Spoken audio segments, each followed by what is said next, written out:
So first of all, Jennifer, I wanted to just congratulate you on getting the Urban Affairs Association Book Award for your new book, Urban Innovation, and it's there for everybody to see. And so we're going to talk about your book today. I also want to just say that I have been on the Urban Affairs Association Book Award Committee, and there are a lot of books that end up being submitted, so you should be very proud of yourself, and it's actually a fantastic book. So I'm not surprised that it won. So so what I wanted to start off today in terms of our conversation was just to kind of, and I know a lot of people, there's a variety of people here in the audience today. So if you wanted to just give a kind of brief overview or explain the smart cities sort of projects that you're focused on, and give people a sense of what you mean and what your book kind of means about smart cities and the Smart Cities Project, just to give people a bit of background. Sure. One of the things I think is really important about sort of understanding my perspective on it is that the book is called Uneven Innovation, and then the work of smart cities is the subtitle.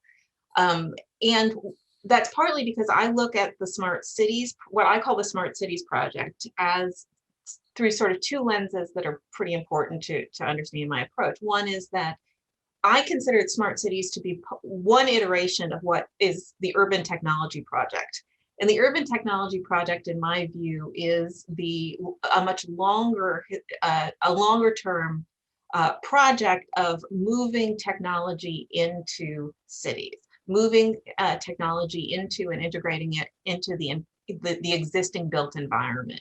So in the urban context, that's a challenge because we're looking at a lot of incumbent systems. And then the question is, okay, how do you take these new technologies and integrate them into a set of incumbent systems, whether that's transport utilities or any number of socio-technical systems, right?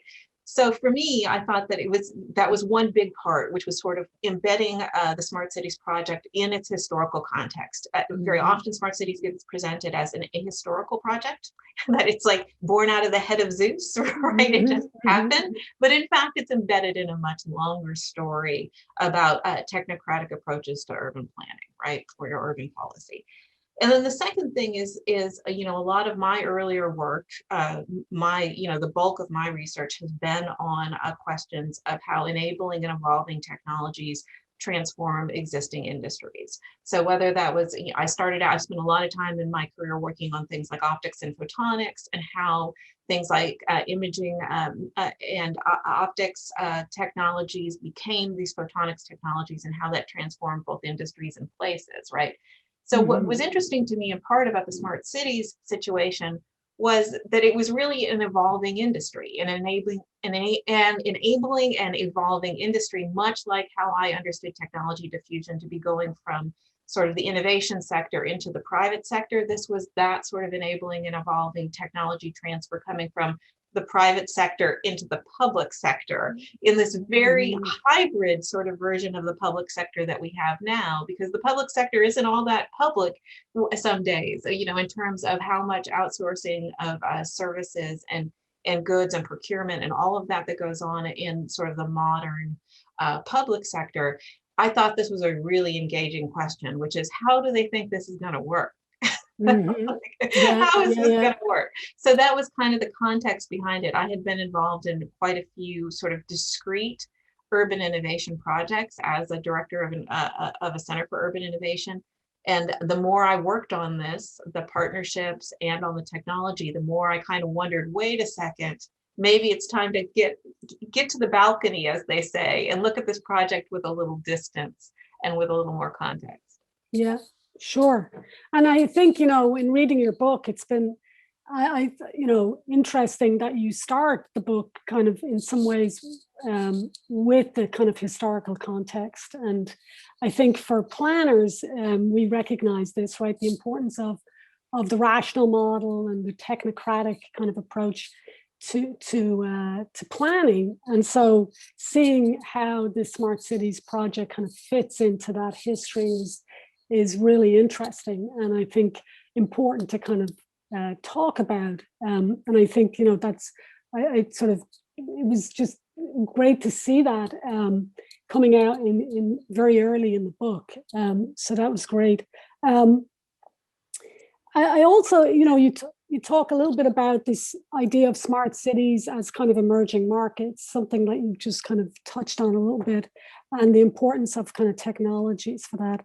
And you speak a little bit about, and the typical thing that we are sort of, those not as familiar maybe with the whole smart cities details on that, is like autonomous vehicles and things of that nature, right? So, and you speak about this in terms of the importance or the sort of difficulties maybe of getting those types of technologies kind of like autonomous vehicles. Why is it not happening in the way that, you know, it's been there for some time, but not sort of being kind of distributed kind of on this scale? And you talk about the challenges of the public investment into this. I mean, can you speak to some of that role of the public investment in some of this smart cities technologies and where those challenges might be? Yeah, I mean, one of the interesting things sitting in 2021, looking back at smart cities, is that we're really looking at now a project that's been active for over a decade, right? And so we can say some things about how the strategies have changed, how the revenue models have changed. So the tech sector is very good at, and what it does is it does a lot of market making, by which I mean it creates markets for its products, right? So the question is, so, you know, you didn't need an iPhone. They made an iPhone, then you needed that. Right. So there's a lot of this, you know, did you really need an electric scooter until they made the electric scooter? So this is a very typical sort of pattern. It's just part of what the production process is for the tech sector. The really tricky part here is that it's industry driven rather than community needs driven, right? This gets into a really complicated situation within the urban infrastructure story, because most of the times when we've seen industry drive investment in cities, it's been industries that are actually building something. So if it's the cement industry, or if the auto industry wants roads, the cement industry wants demand for, you know, cement, you know, if it's the rubber industry wants, you know, more cars, like there, you see that it's not that it's unusual that we see industries that drive investment in cities. It's that they tend to drive infrastructure investments in cities. This is not what ended up happening with the Smart Cities project. What ended up happening was really a model that evolved around the deployment of services. So really service embedded goods. So you think about the electronics, discrete products like scooters, like the e-bicycles, or ride sharing or sharing sort of services, right? So you didn't see anybody actually alter the built environment very much, right? Most of Smart Cities projects, as they evolved, originally the construction, right, when it came out of IBM Smart Cities Challenge and some of those very large projects in the 2010s-ish, the early 2010s, were ideas about building urban operating systems. And again, it wasn't really clear what the interventions in the built environment, it was about the operations of the built environment. Then you get into this idea of, can particular kinds of objects be deployed in the incumbent system of the city, right? And can you have these upgraded into ICT sort of upgraded and integrated objects? So away from the systems issue, now to the objects issue. The AVs are pretty much that. That's what autonomous vehicles are. And then you get into the issue kind of services and uses around that for particular clients and consumers, users, right? The problem with the autonomous vehicles, of course, is that they actually implicated changes in the built environment. It turned out that they couldn't just float above the existing system. There were a lot of underlying systems upgrades that had to happen, and somebody, whether it was the public sector or the private sector, was going to have to make some decisions about those upgrades. That That consensus didn't happen, right? The decision about that didn't happen.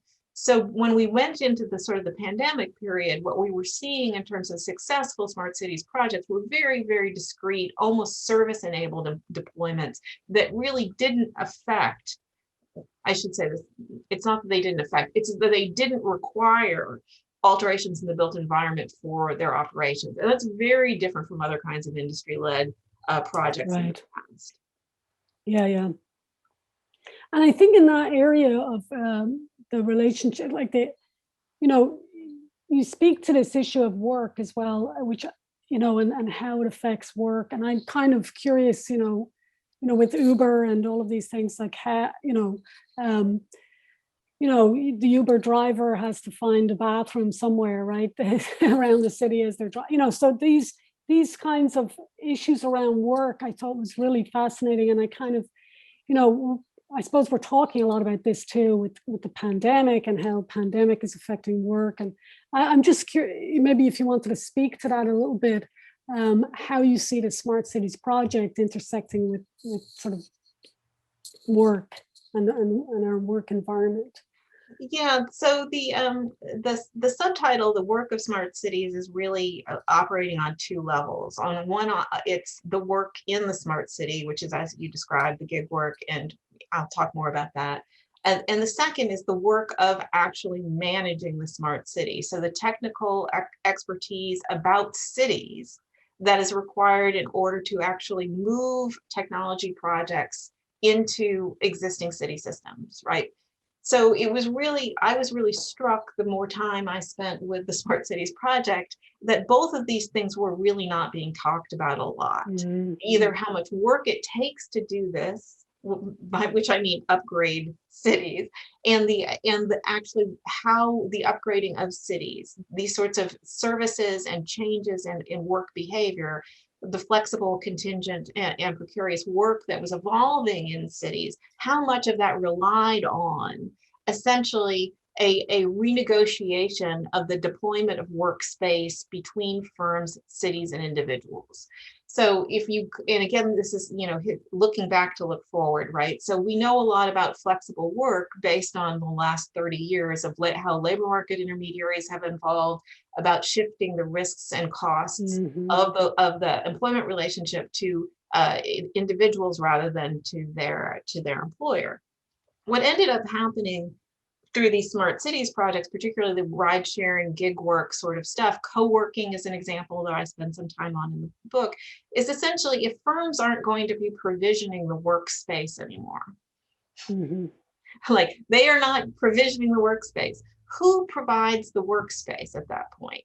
And as it turns out, we see individuals are providing the workspace, whether it's by renting co-working spaces or whether it's because the city needs to provide Wi-Fi in every public space for people to be, or it's being privately provisioned. It's their own car, right? It's their own home that they're using.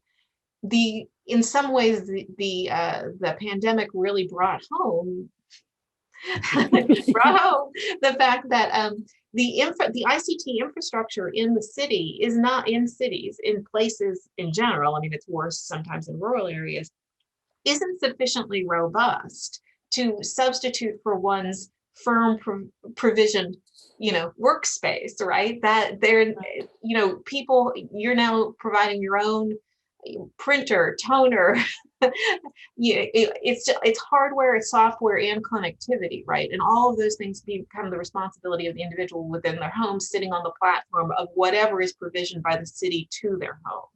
So that is a big shift in terms of the costs of how, work is actually, the infrastructure of work is paid for.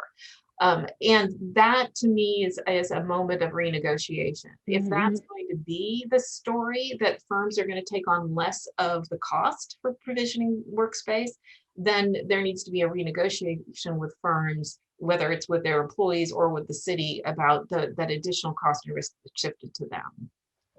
Yeah, I think that's so interesting because, I mean, that's become just so much more evident to so many more people, right? Because of the pandemic, like, where these costs and who pays for this, right? And I thought that was just really sort of interesting, because a lot of what you've talked about is pre-pandemic, but it sort of seems to also heighten that conversation more because of what we've been going through the last year. So in terms of and this sort of brings to this idea too, I think, the idea that you have in the book about the relationship, or this idea of new urban entrepreneurialism.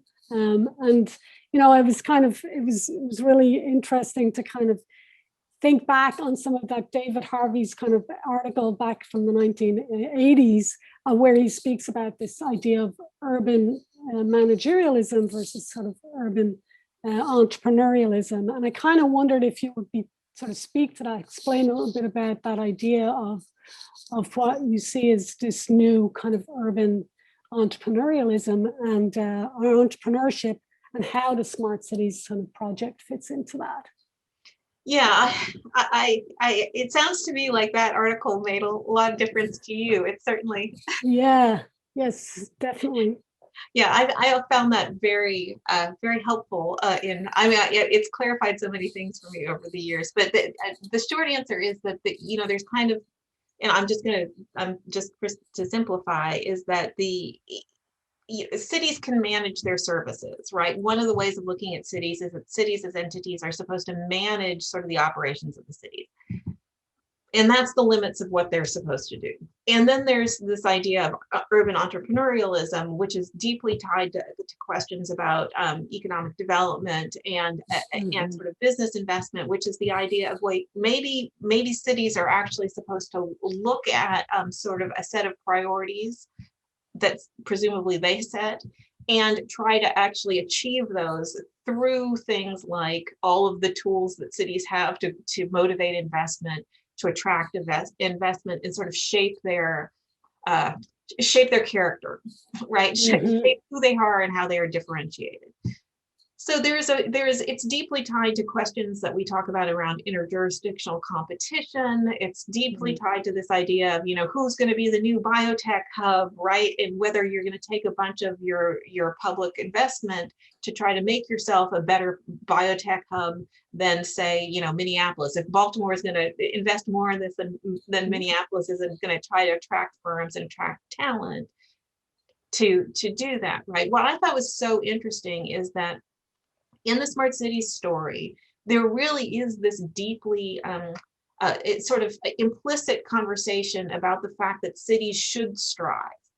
They should be striving. This is sort of assumed rather than discussed, that it's not their primary, that they manage the functions, and that's the motivation for investing in smart cities technologies, is to get all your functions right, and all your systems optimized. But you're doing it so that you can actually be the entrepreneurial city that attracts more talent, has a higher quality of life, attracts firms. So it's sort of tying together these two ideas and using them to make this broader point that you have to do this. Like, if you're going to be a city in the 21st century, you have to be a smart city. It's just assumed that you've got to do this. But there was no conversation that I could see that this was a bottom-up conversation. This was very much a top-down conversation where tech firms were driving what you should be entrepreneurial towards. And so when the Amazon and headquarters competition showed up, I thought, oh man, like this is the emblematic example of testing this hypothesis, right? Of whether all these cities were going to compete against each other for the attention of a tech firm based on the fact that they are tech places and not differentiated, right? They weren't competing with each other because one was a specialist in biotech and one was a specialist in software. Right. One was really good at autos and one was, really good at aerospace. They were competing against each other on one interchangeable specialization, which was tech. And that's a very different that's a very different game on some level. It's using this, it's taking that entrepreneurial game and sort of really raising the stakes, right? Because you're not competing based on the fact that you have the specialization, and that was different from the way Harvey had originally talked about. Yeah. And no, it is so interesting, and the whole, you know, it's sort of almost tying together this idea of managerialism, right? Enhancing your ability to provide services for these particular kinds of people, you know. And Amazon, it was sort of interesting the way in which they did their call. You know, everyone's kind of trying to say that they're the, you know, best place for transportation and other kinds of services that they were going to be able to provide to Amazon employees. And I just think that's just a fascinating kind of, you talk about that a little bit in the book, and kind of thinking about that as sort of how cities need to sell themselves in many ways for this new, you know, for these industries. I wanted to kind of talk a little bit about, and sort of shifting a little bit the conversation, but because you have a section in the book too, a lot about urban innovative kind of networks, which was really interesting, and a complex kind of chapter, really kind of sort of interesting way in which you're looking at these different networks, and you have these various different types of urban innovation networks, largely dominated by the third sector, right? A lot of philanthropic kind of groups as well. And sort of, I was just curious to speak a little more about this idea too, about policy diffusion, and sort of how there, in some ways, you're sort of, maybe I'm characterizing this maybe not accurately, but I kind of interpret this a little bit as you talk about the fact that there's little in the way of evaluation of the smart cities kind of project, and sort of how it might fit into these broader kind of conversations about urban policy and participatory planning. And so, you know, I thought that it was interesting that there's not really an offering of any kind of policy solutions, is how I saw it. But could you speak a little bit about this idea of like smart city policy, or the lack of maybe policy? I think I always think about this through the policy diffusion literature. To me, one of the clearest conversations about that comes in a book called Fast Policy, which is a Nick Theodore and Jamie Peck book. And they were actually talking about the transfer of social service programs, not technology programs, between cities.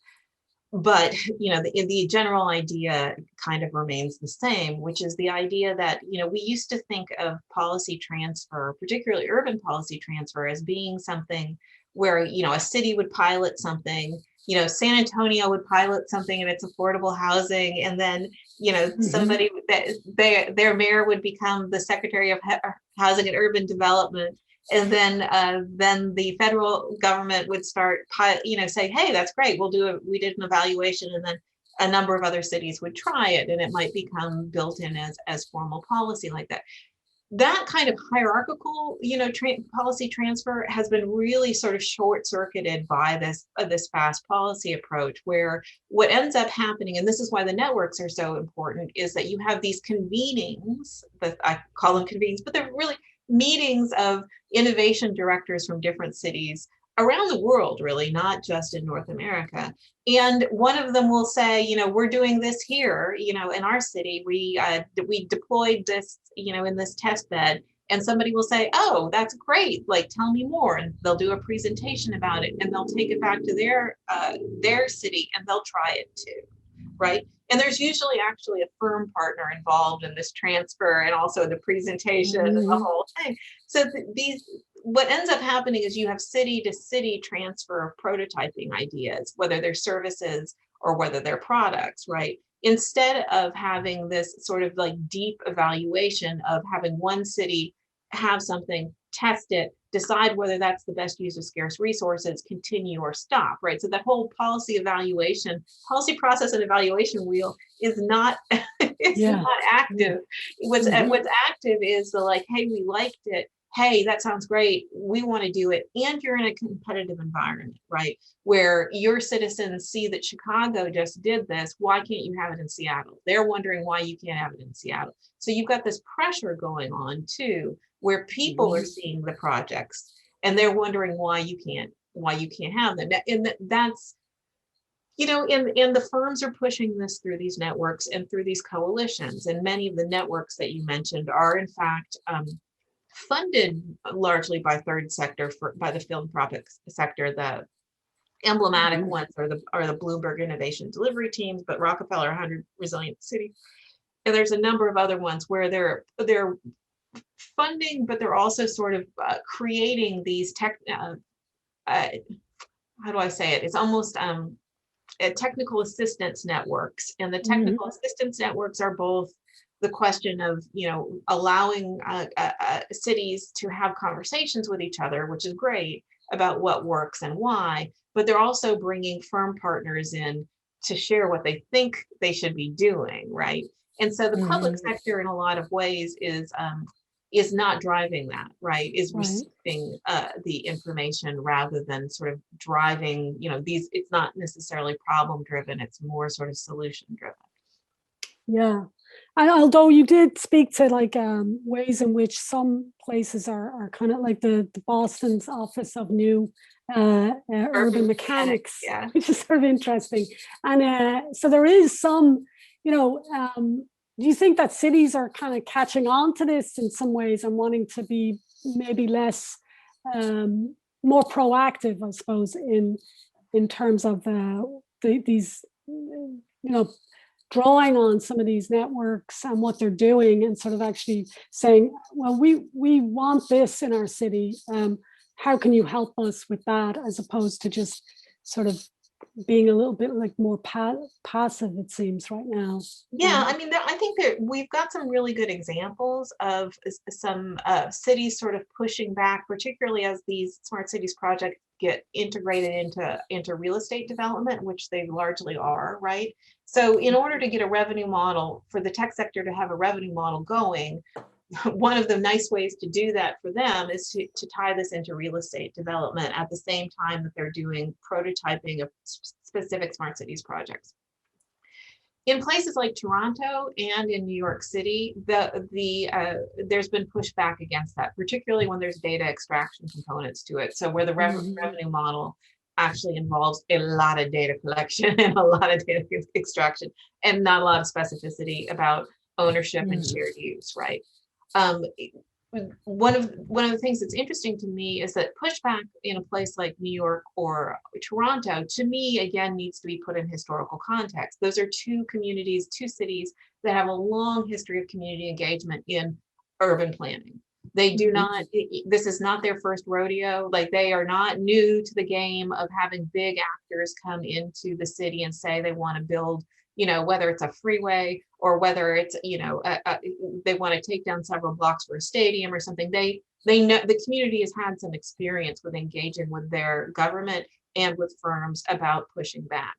Boston also has a really strong sense of community development practice as a day-to-day part of how they do business. So the fact that they launched an Office of New Urban Mechanics, which was not a Bloomberg Innovation, this predates the Bloomberg Innovation Delivery Teams, because they wanted to do, and they do like neighborhood scale projects there. It doesn't surprise me that those three cities know how to deal with this, right? Like, they got a way, they're gonna, what I'm more concerned about is whether, the Peorias, whether the smaller cities that have less of less capacity in a lot of ways, but less of a history of community development practice are going to be able to both evaluate or, sort of assess the projects that are coming, but also be able to mobilize and so that these are tailored to their needs, rather than some sort of one size fits all. If you're a city of 150,000, here's the three things you get. Yeah, right. Yeah, I mean, it is. And I think that kind of actually sort of in terms of some of the ways in which we've been talking within some planning around smart cities has been around this idea of participatory planning, right? And you know how smart cities can there is that technology that can be kind of useful, right, for participatory planning, and you speak to that in the book, which of course I think planners are really interested in, right? So can you speak to that field of how maybe planning can be really useful or can be even essential to this kind of notion of smart cities as part of the participatory planning. And then sort of in that conversation, I think in the book you suggest that the confusion between citizens and consumers, and sort of speak to some of that in the context, say, of this community engagement piece. Yeah, so I'll start with the citizens versus consumers thing. So because we're looking at an industry-driven project, every industry has its own sort of whole characteristics, right? Like its own ways that its own things, norms and practices.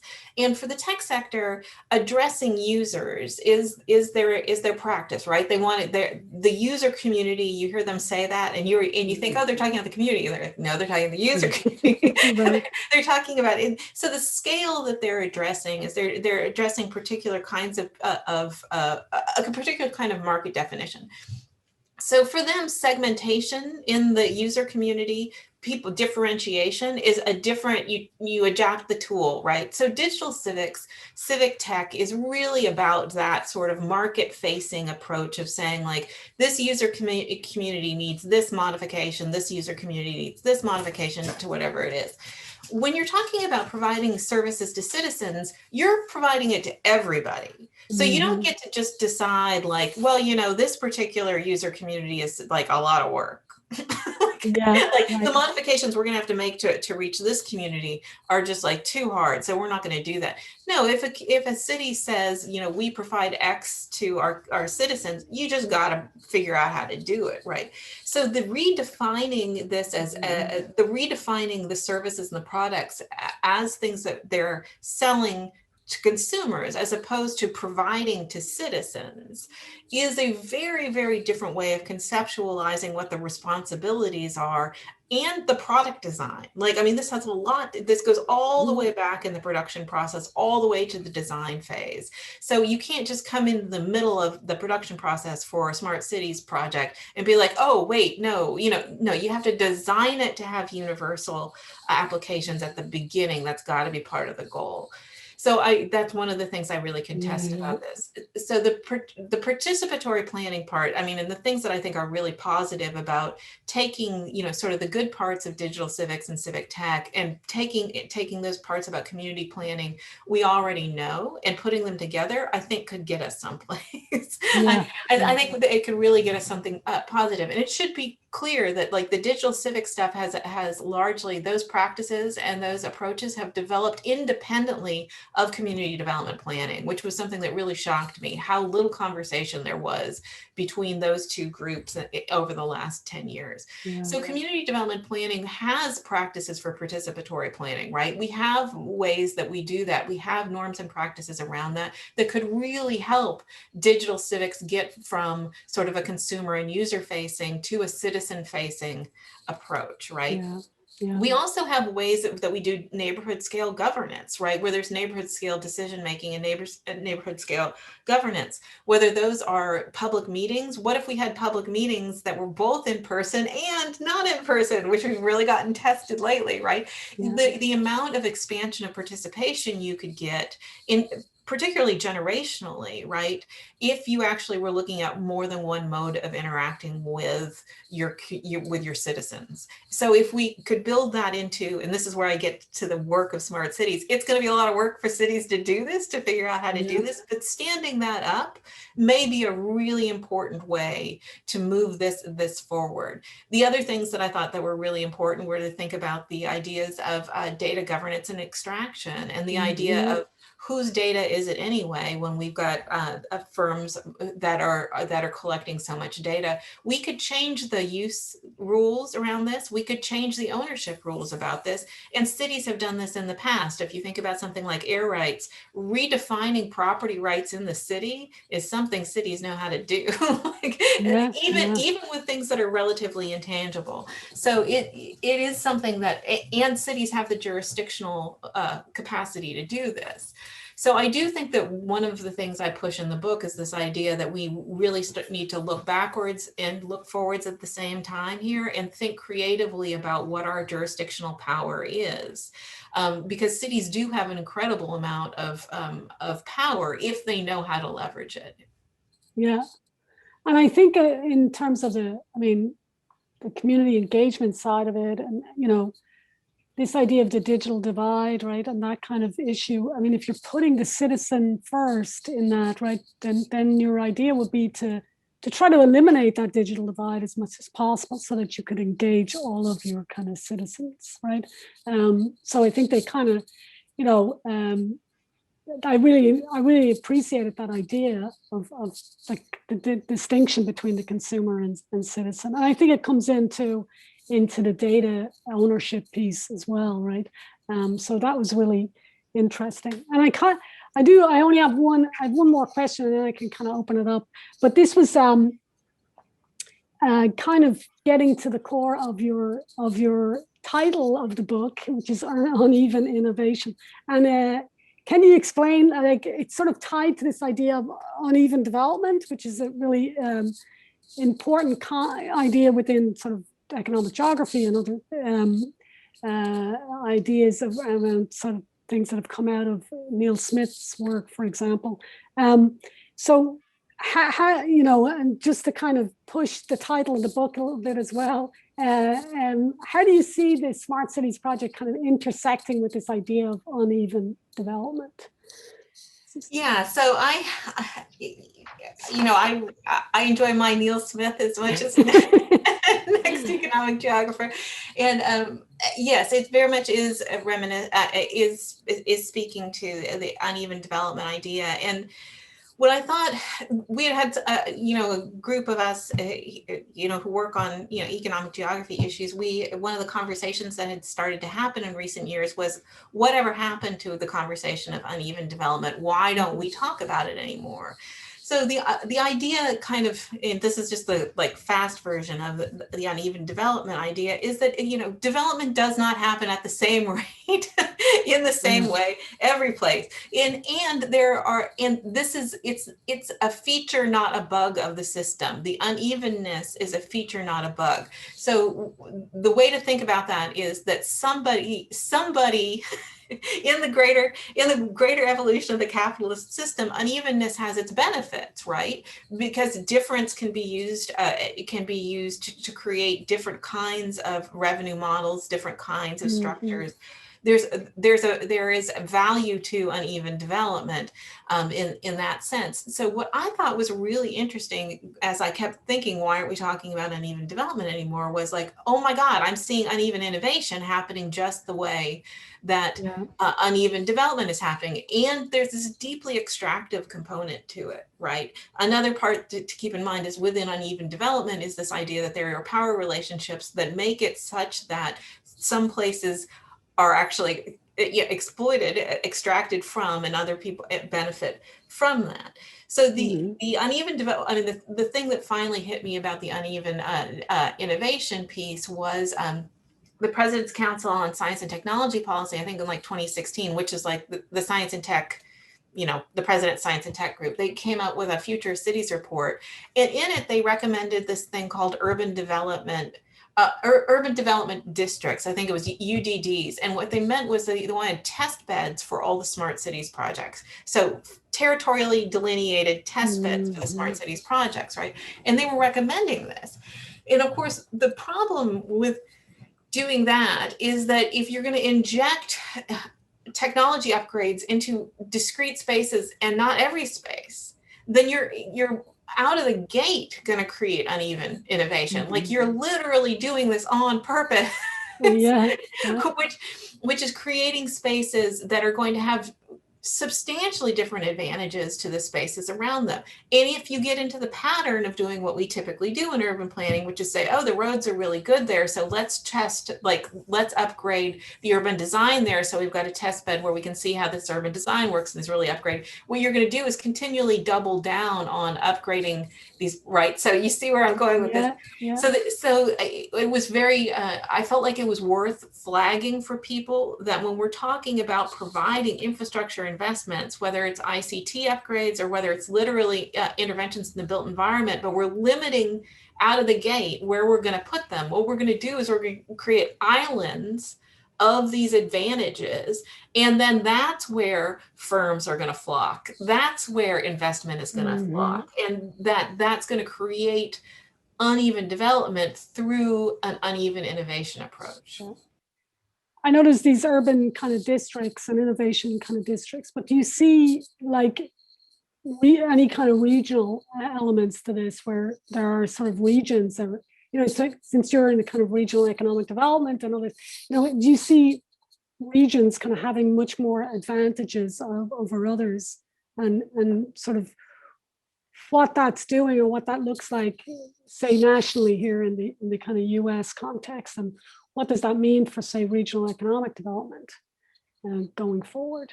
Yeah, so somewhere between, you know, somewhere in the neighborhood of 92% of GDP is generated in MSAs in the US. So, you know, there is a lot, you know, the money is made in the MSA, in the city regions, as we would say in the European context, in the city regions. And so the infrastructure for that sort of market activity is really concentrated there. I think there is this question about whether or not what is going to happen for places that are less dense. And I intentionally say less dense because one of the things that makes, you know, we very rarely ask the question of why is it that the tech sector suddenly got interested in cities. The tech sector has spent most of its time as an industry talking about how it's basically de-territorialized. Like, we can do this anywhere, right?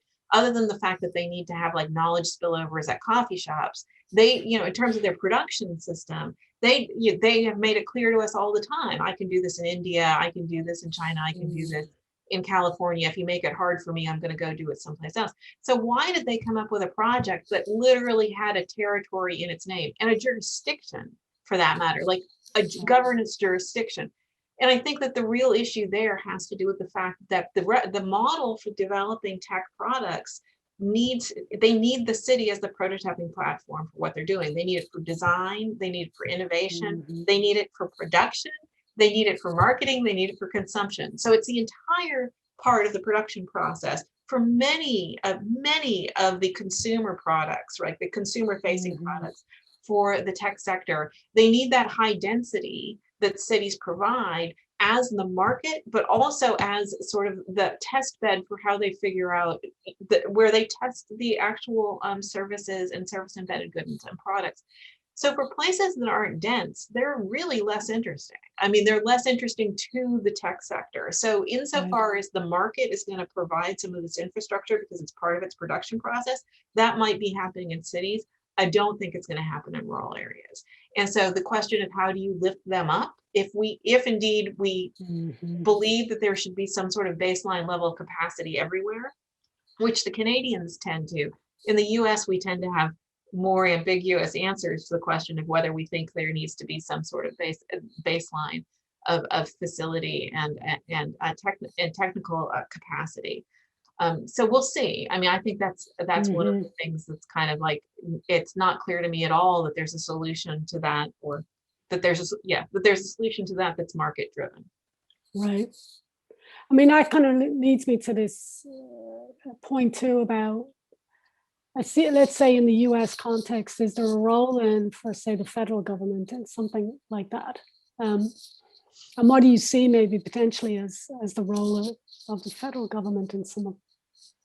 Yeah, with the federal, I'm coming out of the Obama administration. What the federal government tried to do was essentially match cities and large research universities together, so that the large research university, much like they do with any innovation system issue. So you would match universities with, you know, the auto sector, or you would match universities with, you know, the advanced materials sector, right? And that's kind of the tech transfer model or innovation systems model in the US. They did the same model, or tried the same model, match universities with cities for the purposes of dealing with some of these technology deployments and upgrades. it may be that there needs to be additional partners in that, right? It may be that the, you think about it, what about the regional commissions? What do you think, what do you think about, what about the counties? It may be that actually that's got to be a much more robust story, and it may need to not just be sort of this network. It might have to be much more intentional. But again, this is a loose federalism issue on some level, right? And you're dealing with, yeah, sure. Well, thanks so much, Jennifer. This was great. I really enjoyed the conversation. I enjoyed reading the book, and I recommend it to everyone. Again, Urban Innovation, the work of smart cities. So please, and again, congratulations on getting the Urban Affairs Association Book Award. So yeah, thank you. Thank you so much, Bernadette. Enjoyed the conversation. Great.